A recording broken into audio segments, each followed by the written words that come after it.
उत्तराखंड में हुई आपदा से अमरोहा प्रशासन अलर्ट। उत्तराखंड में हुई त्रासदी के बाद उत्तर प्रदेश सरकार ने भी गंगा के किनारे के सभी जनपदों को हाई अलर्ट पर रहने के निर्देश जारी कर दिए हैं। इसी कड़ी में अमरोहा प्रशासन भी अलर्ट पर है। अमरोहा जिलाधिकारी उमेश मिश्रा, पुलिस अधीक्षक सुनीति सहित प्रशासनिक अमले ने गंगा किनारे बसे गाँव में खुद मौके पर जाकर लोगों को दूर जाने की सलाह दी है कि पब्लिक के सहयोग से हम लोग चुनौती से निपट लेंगे। घटना के बाद से ही अमरोहा के प्रशासनिक अधिकारी मंडी धनौरा इलाके के गंगा किनारे बसे गांव में रहने वाले ग्रामीणों को चेतावनी भी दे रहे हैं कि वो गंगा के नजदीक न जाएं। अमरोहा डीएम स्वयं पूरे इलाके में घूमकर पूरी तरह से मॉनिटरिंग कर रहे हैं। उन्होंने जानकारी देते हुए बताया कि क्योंकि अमरोहा के नजदीक डैम बना हुआ है, इसलिए सीधा प्रभाव तो नहीं पड़ेगा। चूँकि कुछ ग्रामीण इलाके डूब क्षेत्र में आते हैं, इसलिए वहाँ पर लोगों को चेतावनी दी जा रही है। इसके लिए कई टीमें काम में लगाई गई हैं और वो खुद नजर बनाए हुए हैं। इस त्रासदी के दौरान बहकर आने वाले पानी का दबाव अगले 2 दिनों तक अमरोहा जनपद में देखने को मिल सकता है।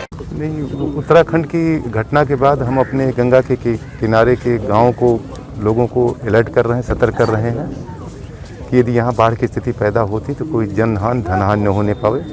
उसके लिए हम सभी अधिकारियों की ड्यूटी भी लगा रहे हैं और लोगों को अवेयर कर रहे हैं कि और चेतावनी भी दे रहे हैं कि गंगा के किनारे से तट से वो हट जाएं। हमारे यहाँ चूँकि ये बांध है, इसलिए कोई बड़ी समस्या नहीं है, लेकिन किसान चूँकि खेती करने चले जाते हैं तो उनको हम अलर्ट कर रहे हैं कि वो उधर खेती करने न जाएं गंगा के तट पे।